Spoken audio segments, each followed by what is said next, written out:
कार्य होते हैं। जैसे कि अभी आपने देखा होगा प्रत्यय भाषायाम नित्यम ने क्या किया था, नित्य अनुनासिक, वार्तिक से संधि हुई थी ना। हाँ, छत्वमित वाच्यम ने क्या किया था, छत्व किया था। ऐसे कार्य होते हैं। तो समास किसका होगा, निर और जरा का, निर और जरा का समास होगा। समास होने पर बन जाएगा निर्जर। क्या बनेगा, निर्जर। यह भी अकारांत शब्द है, अदंत शब्द है। कैसा आपका अदंत शब्द है, निर्जर है ना। इसकी प्रातिपदिक संज्ञा, इस समास हुआ है ना, तो समास होने के कारण प्रातिपदिक संज्ञा किस सूत्र से होगी, सूत्र से प्रातिपदिक संज्ञा होगी। प्रथमा के एक वचन में क्या आएगा, सु, और सु में उ का अनुबंध लोप होने पर क्या रहता है, सा। सु है ना, उकार की इत संज्ञा होगी, तस् लोपा से लोप होगा। इत संज्ञा और लोप दोनों को मिलाकर क्या कहा जाता है, अनुबंध लोप। तो निर्जर सा है ना। और जैसे राम से रामा, वैसे निर्जर से निर्जरा। रुत विसर्ग हो जाएगा सा को, सा को क्या हो जाएगा, सस रू से रू, खर सांध्य और विसर्जनिया से। समझ जाओगे, कोई समस्या नहीं ना। पहले सा को क्या होगा, रा, और फिर क्या हो जाएगा, विसर्ग हो जाएगा, निर्जरा। अब क्या है अपने आप, अब यहाँ पर ध्यान देना है कि निर्जर शब्द है। क्या शब्द है, निर्जर। और प्रथमा के द्विवचन में आएगा औ। प्रथमा के द्विवचन में क्या आएगा, निर्जर औ। यहाँ पर वृद्धि रेची से क्या प्राप्त है, वृद्धि। वृद्धि का निषेध कौन करेगा, नादिची। निर्जर औ है, आ औ ले करके वृद्धि रेची सूत्र से क्या वृद्धि प्राप्त है, औ। और नादिची सूत्र क्या कहेगा, अवर्ण से इच पर होने पर रुको, यहाँ ध्यान देना। निर्जर औ यहाँ पहले वृद्धि रेची से वृद्धि प्राप्त है। वृद्धि का बाद करके प्रथमयो पूर्व सवर्णा से पूर्व सवर्ण दीर्घ प्राप्त है। क्या प्राप्त है, पूर्व सवर्ण। और पूर्व सवर्ण दीर्घ का नादिची निषेध कर देगा। क्या निषेध करेगा, हाँ, अवर्ण से इच पर होने पर पूर्व सवर्ण दीर्घ। निर्जर औ है, वृद्धि रेची से वृद्धि प्राप्त है। वृद्धि का बाद करके प्रथमयो पूर्व सवर्णा से पूर्व सवर्ण दीर्घ प्राप्त है। उसे कौन रोकेगा, वृद्धि रेची। तो क्या प्राप्त है, वृद्धि। पर अब यहाँ का सूत्र देखेंगे, जराया जरस अन्यत्रस्याम, जराया जरस अन्यत्रस्याम।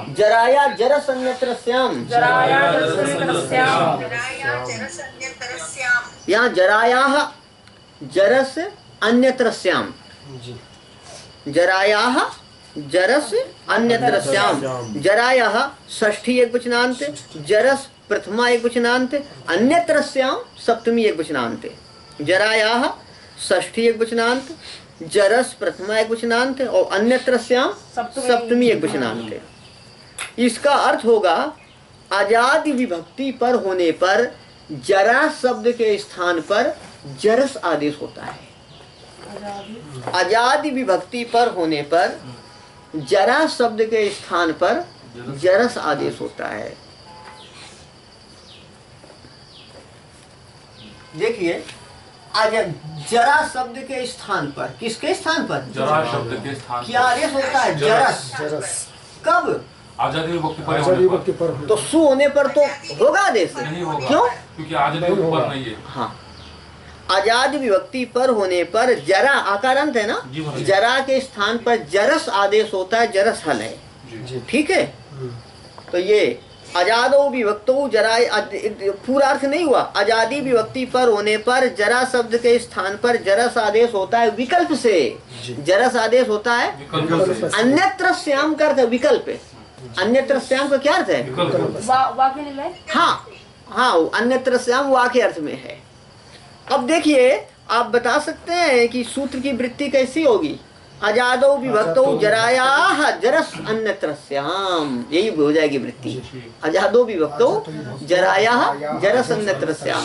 आजादी विभक्ति पर होने पर जरा के स्थान पर जरस आदेश होता है। किसके स्थान पर जरस आदेश होता है, क्या पर होने पर, आजादी विभक्ति है ना, तो जरा के स्थान पर जरस आदेश होता है। सावधानी से देखो, यहाँ जरा है नहीं है ना, ये तो निर्जर शब्द है ना, जरा तो है ही नहीं यहाँ पर, है ना, निर्जर शब्द है। सूत्र कहता है जरा शब्द के स्थान पर जरस आदेश हो, यहाँ जरा शब्द नहीं, यहाँ तो निर्जर है। अभी इस सूत्र का सहयोग करने वाली कुछ परिभाषाएं आ रही हैं, है ना।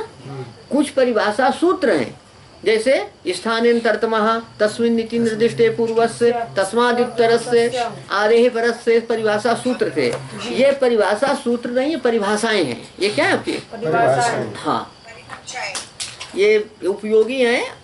इसका अर्थ है पदांगा नहीं, परिभाषा है पदांगाधिकारे तस्य च तदन्तस्य च। इसका अर्थ है पदाधिकार, क्या पदाधिकार और अंगाधिकार में होने वाला कार्य तद को होता है और तदंत को होता है। क्या? पदाधिकार और अंगाधिकार में होने वाला कार्य पद को होता है, नहीं, पदाधिकार और अंगाधिकार में होने वाला कार्य तद को होता है और तदंत को होता है। तद को होता है और पदाधिकार और अंगाधिकार, पदाधिकार और अंगाधिकार में होने वाला कार्य तद को होता है और तदंत को होता है। तद को होता है मतलब तद के स्थान पर होता है और तदंत के स्थान पर होता है। पदाधिकार और अंगाधिकार में होने वाला कार्य तद को होता है और तदंत को। तद को होता है, इसका अर्थ क्या है? तद के स्थान पर होता है जी। और तदंत को होता है मतलब तदंत के स्थान पर होता है।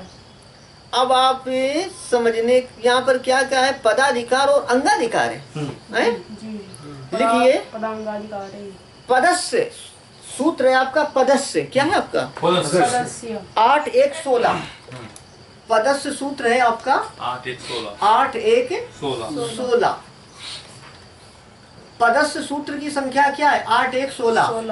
पदस्य का अधिकार 8-1-55 तक जाता है। 8-1-55 पदस्य का अधिकार 8-1-55 तक जाता है। क्या बोला? 8-1-55 तक जाता है।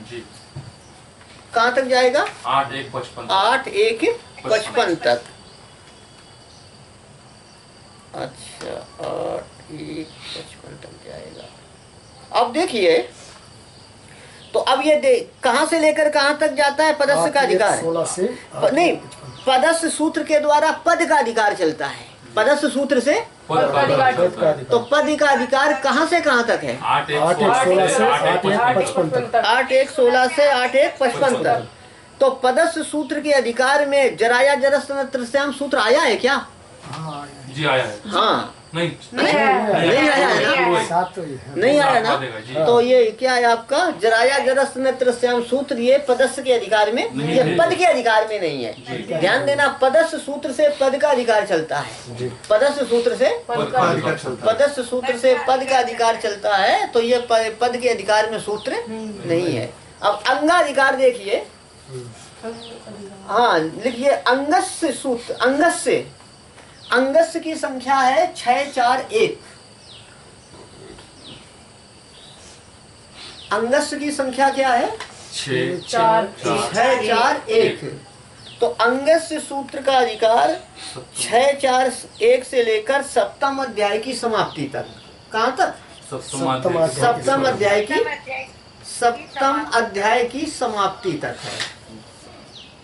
सप्तम अध्याय की समाप्ति तक है। तो किस सूत्र का अधिकार है? अंगस्य। ध्यान देना, अंगस्य सूत्र से अंग का अधिकार होता है। अंगस्य सूत्र से जैसे सुप्तिगंतम पदम से पद संज्ञा होती है, वैसे ही यस्मात् प्रत्यय विधिष्ठ तदाद प्रत्यय इंदम से क्या होती है? अंग संज्ञा। तो अंगस्य सूत्र से अंग का अधिकार चलता है, वो 6-4-1 से लेकर सप्तम अध्याय की समाप्ति तक होता है। ठीक है जी। अब देखिए आप, तो ये कहता है सूत्र, ये परिभाषा क्या कहती है? पदाधिकार में और अंगाधिकार में क्या लिखा है? पदाधिकार और अंगाधिकार में होने वाला कार्य तद को और तदंत को होता है। तो ये यहाँ पर कार्य क्या है? जरस आदेश। कार्य क्या है? जरस आदेश। कार्य क्या है? किस सूत्र से होता है? अच्छा, तो ये जरस आदेश बताइए, जरस आदेश पद के अधिकार में है कि अंग के अधिकार में? अंग के अधिकार में। अंग के अधिकार में है ना। तो अंग के अधिकार में कौन सा कार्य हो रहा है? जरस जरस आदेश। तो अंग के अधिकार में होने वाला कार्य तद को होता है और तदंत को होता है। अच्छा, तद को और तो अंग के अधिकार में होने वाला कार्य क्या है? जरस आदेश। जरस आदेश सावधानी से सुनना, वो तद को होता है, मतलब सूत्र किसके स्थान पर करता था आदेश? किसके स्थान पर? जरा आकारांत है ना, जरा शब्द के स्थान पर। तो अंगाधिकार में होने वाला जरस आदेश तद के स्थान पर होगा, मतलब जरा के स्थान पर होगा। किसके स्थान पर? बताइए समझ में। जरा शब्द के स्थान पर होगा और तदंत को होगा। तदंत मतलब जरा जिसके अंत में है उसे होगा। क्या? जरा जिसके अंत में है उसके होगा। बात है समझ में? जरा को होगा और जरा जिसके अंत में है उसे होगा। तो जरा किसके अंत में है? निर्जर के। जरा किसके अंत में है? निर्जर के। तो जरा को होगा। जरा तो यहाँ केवल है नहीं, तो क्या है कि निर्जर है, जरा जिसके अंत में है उसे होगा। पर सावधानी से देखिए कि किसको किसको आदेश होगा? जरा को और जरा तदंत को। जरा किसके अंत में है? जरा किसके अंत में? निर्जर। जरा किसके अंत में? तो निर्जर को होगा। किसे होगा? अब सावधानी से देखना, किस सूत्र से आदेश होगा? जराया जरसन्नतस्याम सूत्र से। और जराया में क्या विभक्ति? षष्ठी। तो अनेकाल से सर्वस्व की सहायता से क्या होगा? संपूर्ण निर्जर के स्थान में क्या आदेश होगा? जरा। जरस आदेश। क्योंकि इस परिभाषा क्या कहती? पदाधिकार में होने वाला कार्य नहीं, अंग के अधिकार। अंग के अधिकार में होने वाला कार्य तद को होगा अर्थात जरा को होगा, और तदंत को होगा अर्थात जरा जिसके अंत में है उसे होगा। जरा किसके अंत में? निर्जर। किसके अंत में? तो निर्जर को होगा। और अनेकाल से सर्वस्व की सहायता से क्या होगा? संपूर्ण निर्जर को जरस प्राप्त है। संपूर्ण निर्जर को जरस प्राप्त है। ध्यान देंगे, पदांगाधिकारे तस्य तदंतस्य इस परिभाषा की सहायता से और अनेकाल से सर्वस्व सूत्र की सहायता से जराया जरसन्नतस्याम सूत्र द्वारा क्या होगा? संपूर्ण निर्जर के स्थान में जरस आदेश प्राप्त है। संपूर्ण निर्जर के स्थान में जरस आदेश। तो एक परिभाषा और उपस्थित होती है, वह क्या कहती है? निर्दिष्ट मानस्य आदेशाः भवन्ति।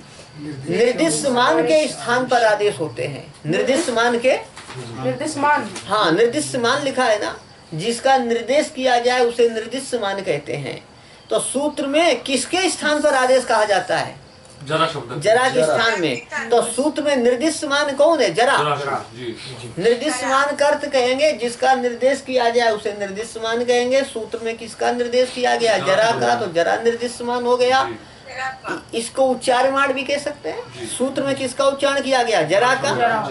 बात आई समझ में? तो निर्दिष्ट मान के स्थान पर आदेश होता है। इसका मतलब, इस परिभाषा का क्या मतलब है? तो जरा के स्थान पर आदेश होगा, संपूर्ण निर्जर के स्थान पर नहीं होगा। क्यों? सूत्र में, सूत्र तो सीधे जरा का नाम ले रहा है ना। सूत्र में तो जरा का ही निर्देश किया गया है। सूत्र में तो निर्जर का निर्देश किया ही नहीं गया है। परिभाषा कहती है निर्दिष्ट मान के स्थान पर आदेश होते हैं कि सूत्र जिसका निर्देश करता है। सूत्र किसका निर्देश करता है? जरा का। तो जरा के स्थान पर ही आदेश होगा अर्थात संपूर्ण निर्जर के स्थान पर आदेश नहीं होगा। ठीक है। तो इस सूत्र, इस परिभाषा के अनुसार किसके स्थान पर आदेश प्राप्त है? जरा। क्या आपका? तो निर्जर में जरा है, जर है, अभी है ना। पहले जरा था और समास होने पर जर। बात है समझ में? तो ये कहते हैं कि निर्देश किया, निर्दिष्ट मान के स्थान पर आदेश होगा तो जरा को जरस प्राप्त है, जर को प्राप्त है नहीं। तो समस्या क्या हो गई? जर को जरस प्राप्त है। तो एक परिभाषा और आई, एक देश विकृतम अनन्यवत। एक देश विकृत होने पर अन्य के समान नहीं होता। अनन्यवत, ना अन्यवत, अनन्यवत अर्थात अन्य के समान नहीं होता। एक देश का विकार होने पर, एक देश विकृत होने पर अन्य के समान नहीं होता। एक देश का विकार होने पर, जैसे देखना किसी कुत्ता की पूंछ कट जाए किसी कुत्ता की, तो क्या वो भेड़ बन जाएगा कि बिल्ली बन जाएगा? एक अंग का विकार होने से वो अन्य नहीं होगा। तो जरा में आ दीर्घ है ना, विकार क्या हुआ है? ह्रस्व हो गया है। तो निर्जर में जरा तो नहीं है पर जर है ना, एक भाग का विकार हो गया, एक अंग का विकार हो गया। जरा में आ को क्या हो गया? ह्रस्व हो गया है ना। तो एक भाग का विकार होने पर अन्य नहीं होता है। इस परिभाषा के अनुसार हम जर को क्या मान लेंगे? जरा। अन्य नहीं होगा मतलब जरा मान सकते हैं। तो यहाँ ये सभी परिभाषाओं का उपयोग हो गया है ना। पदांगाधिकारे तस्सा तदंतस्या निर्दिष्ट मानस आदेशा भवन्ति।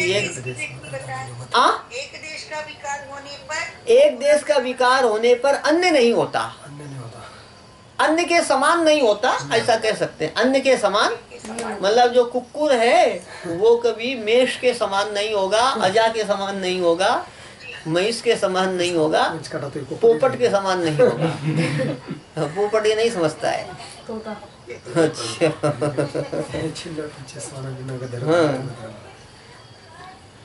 महिषी कहते हैं ना महाराष्ट्र में। भैंस को महिषी कहते हैं, मराठी में महिष कहते हैं। हिंदी में महिष लोग नहीं समझेंगे।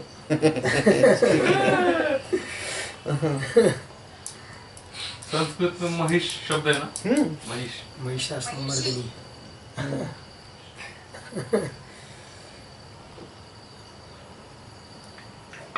महिषी शब्द भी है, महिष और महिषी। और राज महिषी का क्या अर्थ होता है पता है? पटरानी को कहते हैं राज महिषी का अर्थ होता है पटरानी। क्योंकि वो आलसी होती होगी महिषी की समान, उसको नाम राज महिषी हो गया। तो उन्होंने यहाँ पे कुछ बोला नहीं, क्या बोलते वो महारानी ने, कि ऐसा नाम क्यों रखा है? इसका कारण आप लोग खोजिए। आपका काम है कारण खोजना। देखिए ये सभी इति जर शब्द से जरस है ना। तो एक देश, ये सभी परिभाषाएं लग जाएंगी ना। एक देश विकृत होने पर अन्य के समान नहीं होता है। तो जर को तो क्या कि जरा मानकर जर के स्थान पर जरस, क्या जर को जरा मानकर जर के, हाँ जर को जरा मान करके जर के स्थान पर जरस। हाँ इस प्रकार इति करते, इस प्रकार जर शब्द के स्थान पर जरस आदेश होगा। जर शब्द के स्थान पर जरस आदेश होगा।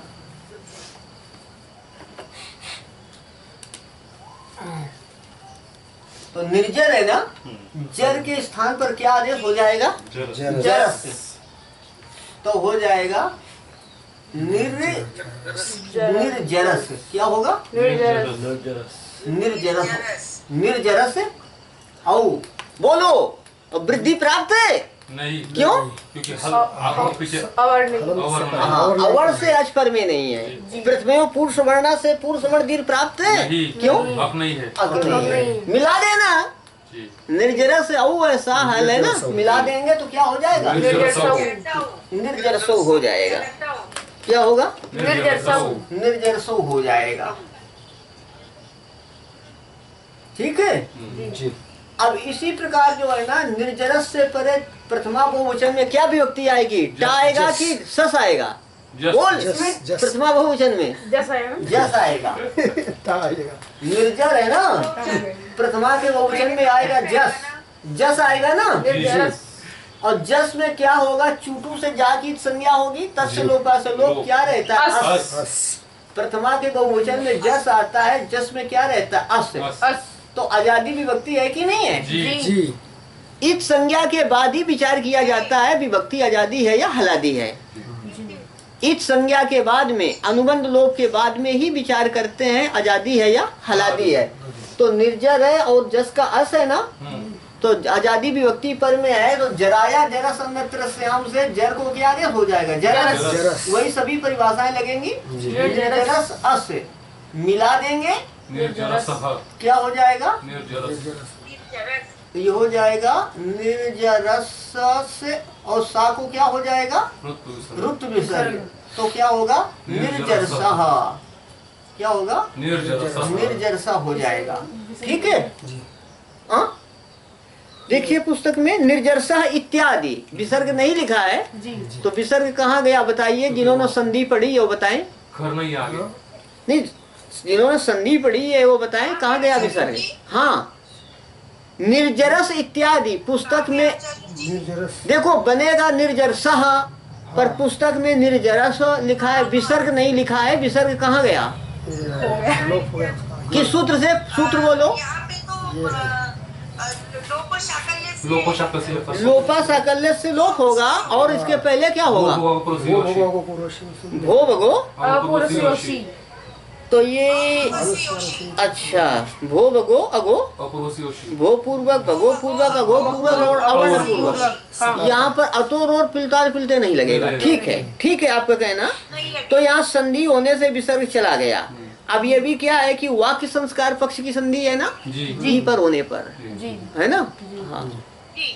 अब देखिए, अब बताइए द्वितीया के एक वचन में क्या बनेगा? निर्जर अम। निर्जर अम, जर को जरस आदेश होगा, निर्जरस अम मिला देना, निर्जरसम।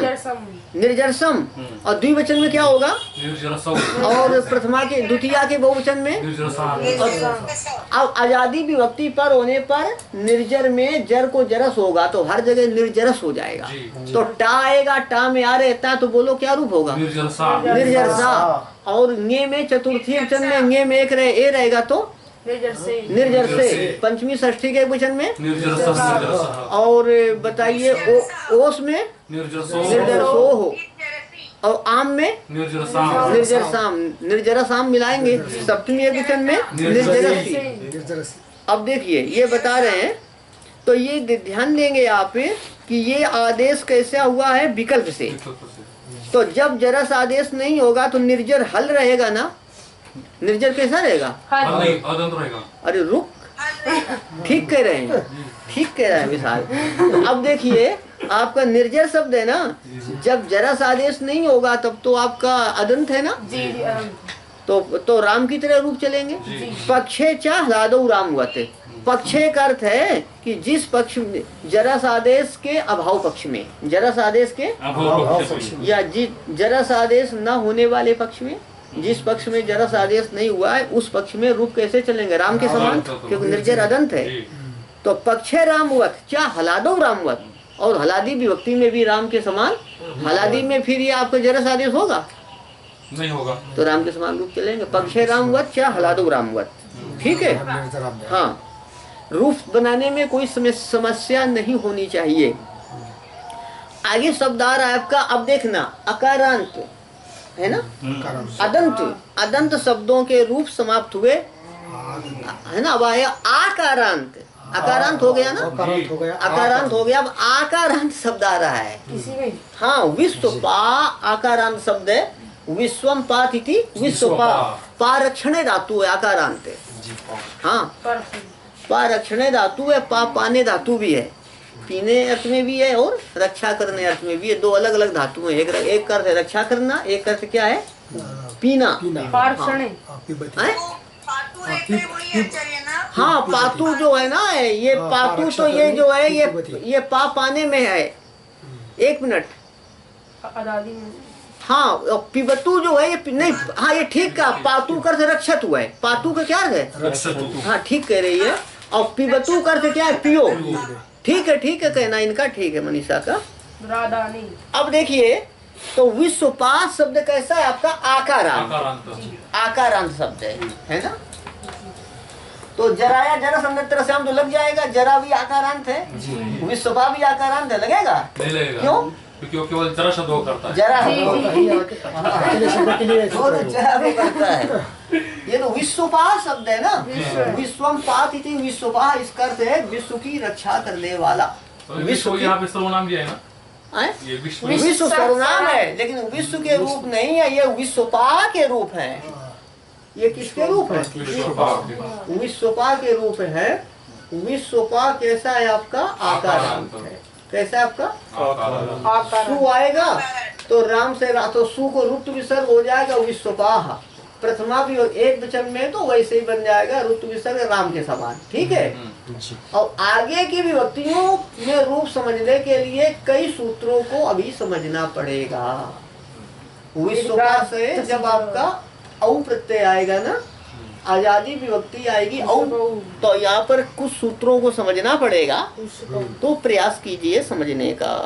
नहीं अभी ये भी आसान है समझना आपको, एक सूत्र लेंगे, ये भी आसान है।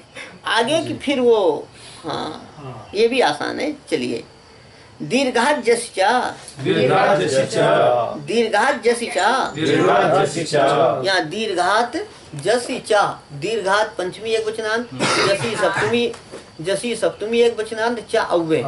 दीर्घात पंचमी एक वचनांत, जसी सप्तमी एक वचनांत, चा अव्यय।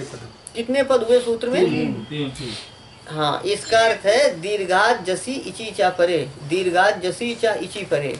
दीर्घ से जस और इच पर होने पर पूर्व सवर्ण दीर्घ नहीं होता है। दीर्घ से जस और इच पर होने पर पूर्व सवर्ण दीर्घ, दीर्घ से जस पर होने पर पूर्व सवर्ण दीर्घ नहीं होता, और दीर्घ से इच पर होने, हाँ वृत्ति बताएंगे, वो सुनाई नहीं दे रहे ठीक से। दीर्घ से जस और इच पर होने पर पूर्व सवर्ण दीर्घ नहीं होता।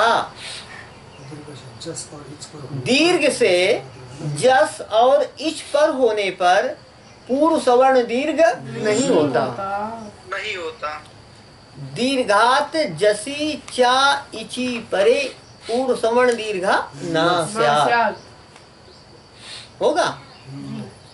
दीर्घ से जस और इच पर होने पर, समझो विश्वपा से पर में क्या प्रत्यय आएगा? प्रथमा के द्विवचन में औ। विश्वपा औ, यहाँ पर वृद्धि रेची से वृद्धि प्राप्त है जी है ना? जी जैसे कृष्ण औत्कंठ्यम, जी आ औ लेकर के, आ औ लेकर से कि अवर्ण से अच पर होने पर, अवर्ण में बताया था ना ह्रस्व दीर्घ सभी आएगा। तो विश्वपा औ, यहाँ वृद्धि रेची से वृद्धि प्राप्त थी। वृद्धि का बाद करके प्रथमयोः पूर्व सवर्णा, इस सूत्र के द्वारा क्या प्राप्त है? पूर्व सवर्ण दीर्घ, है ना? पूर्व सवर्ण दीर्घ प्राप्त होने पर सूत्र आता है दीर्घात जसीचा। दीर्घ से जस और इच पर होने पर, दीर्घ है ना विश्वपा में आकार, दीर्घ है कि नहीं है?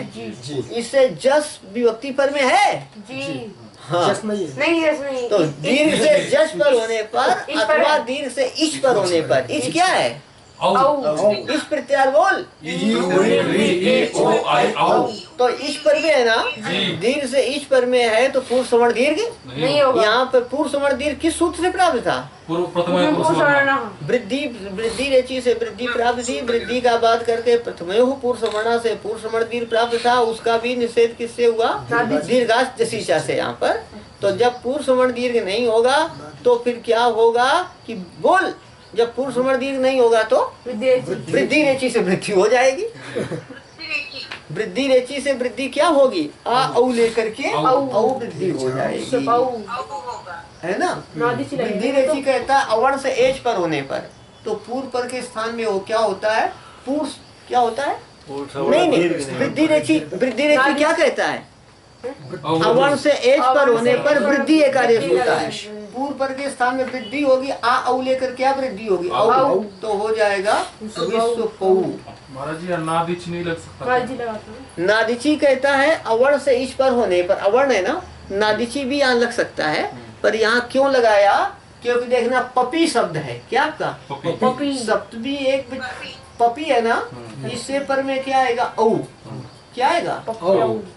पपी औ है या इकोणची प्राप्त है ना, उसका बाद करके प्रथमयोः पूर्व सवर्णा, अक्ष से प्रथमा विभक्ति संबंधी अच पर में है तो पूर्व सवर्ण दीर्घ होता है। तो प्रथमयोः पूर्व सवर्णा से क्या प्राप्त है? पूर्व सवर्ण दीर्घ। और पूर्व सवर्ण दीर्घ का निषेध या नादिची नहीं कर पाएगा।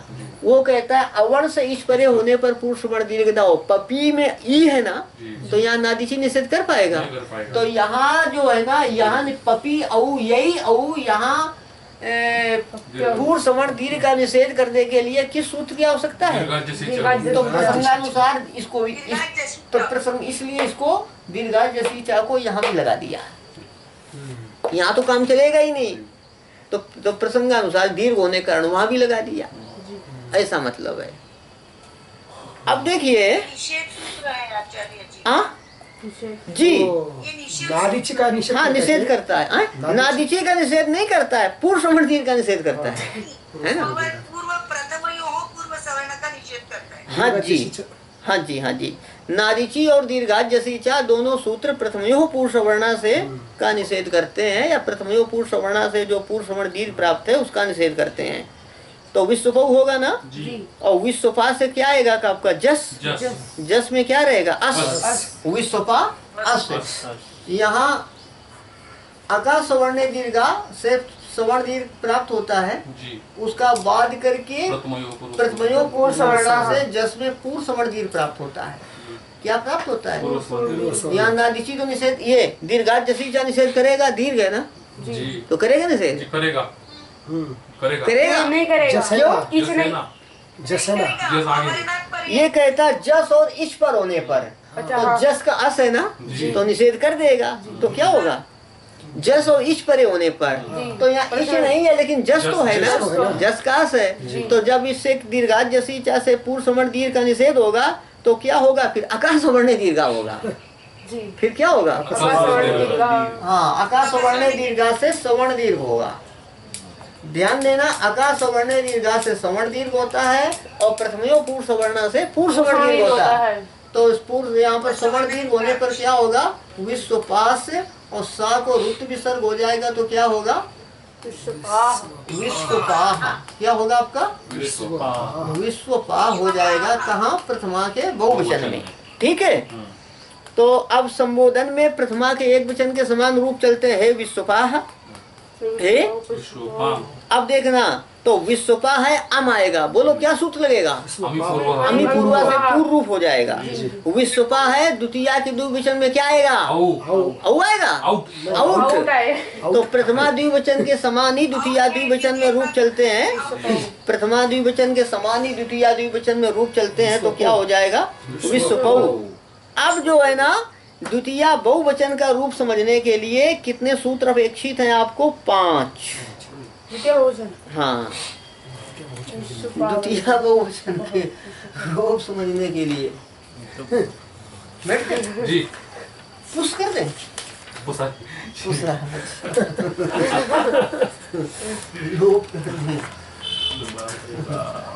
विश्वपा है ना द्वितीया बहुवचन में क्या आएगा? सस।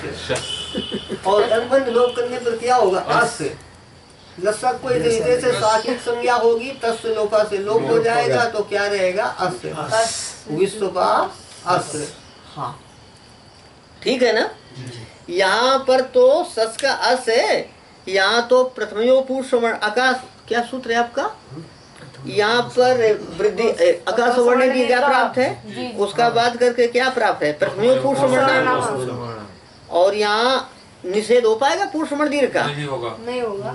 नादिची क्या कहता है? अवर्ण से इच, दीर्घात जसी क्या कहता है? दीर्घ से जस और इच पर होने पर निषेध नहीं है ना। फिर भी इसके रूप बनाने के लिए कुछ सूत्र अपेक्षित हैं, उन पर दृष्टिपात करेंगे। सुड नपुंसकस्य, सुड नपुंसकस्य, यहाँ सुट अनपुंसकस्य। सुट सूत्र में कितने पद हैं? 2। सुट प्रथमा एक वचनांत, अनपुंसकस्य षष्ठी एक वचनांत। सुट प्रथमा एक वचनांत, अनपुंसकस्य षष्ठी एक वचनांत। ठीक है। सुट, सुट प्रत्याहार है। बोलिए सुप प्रत्याहार में कितने आते हैं? संख्या बोलिए। 21 संख्या सुप प्रत्याहार में आते हैं। 21 आते हैं ना। सुप प्रत्याहार में 21 आते हैं। कोई बता सकता है सुट प्रत्याहार जी कहाँ से कहाँ तक? सु का सु ले लो और द्वितीय द्विवचन में आउट आता है टा ले लो। तो सुट प्रत्याहार में कौन कौन आएंगे? सु औजस अम औ। ये 5 वचन हो गए ना। इनको ये आ गए सुट अनपुंसकस्य। सुट अकार चला गया इससे। आए सूड नपुंसकस्य कैसे हो गया? सुट अनपुंसकस्य। सुट अच्छा ठीक है। जलाम जो सुनते से टा को डा हो गया है ना। सु औ जस अम आउट। ये 5 हो गए ना। इनको क्या कहेंगे? सुट। ऐसा सुट। ये सब जो है ना इसका अर्थ है सुट अनपुंसकस्य। सुट से क्या क्या है? सु औजस। ये कितनी संख्या है? तो लिखा है स्वादि पंच वचनानी, सु आदि 5 वचन, सु आदि 5 वचन अर्थात सु औजस अमौट, सर्वनाम स्थान संज्ञानी सिहु अक्लीबस से। इसका अर्थ है स्वादि पंच वचनों की सर्वनाम स्थान संज्ञा होती है, या स्वादि पंच वचन सर्वनाम स्थान संज्ञक होते हैं नपुंसक लिंग को छोड़कर। नपुंसक लिंग को सर्वनाम संज्ञक होते हैं। हाँ, स्वादि सुआदि पंचवचन, सुआदि पंचवचन सर्वनाम स्थान संज्ञक होते हैं नपुंसक लिंग को छोड़कर। सिहु अक्लीबस से, सिहु समझ जाओगे। सुआदि पंचवचन कौन कौन हुए? चुप। हाँ, सु आदि पंचवचन सर्वनाम स्थान संज्ञक होते हैं, अथवा कहिए सु आदि पंचवचनों की सर्वनाम स्थान संज्ञा होती है। सु आदि पंचवचनों की सर्वनाम स्थान संज्ञा होती है नपुंसक लिंग को छोड़कर। हाँ, ये सर्वनाम स्थान संज्ञक होते हैं, अथवा कहिए इनकी सर्वनाम स्थान संज्ञा होती है नपुंसक लिंग को छोड़कर। तो नपुंसक लिंग में सुजस अमौट की सर्वनाम स्थान संज्ञा नहीं होगी।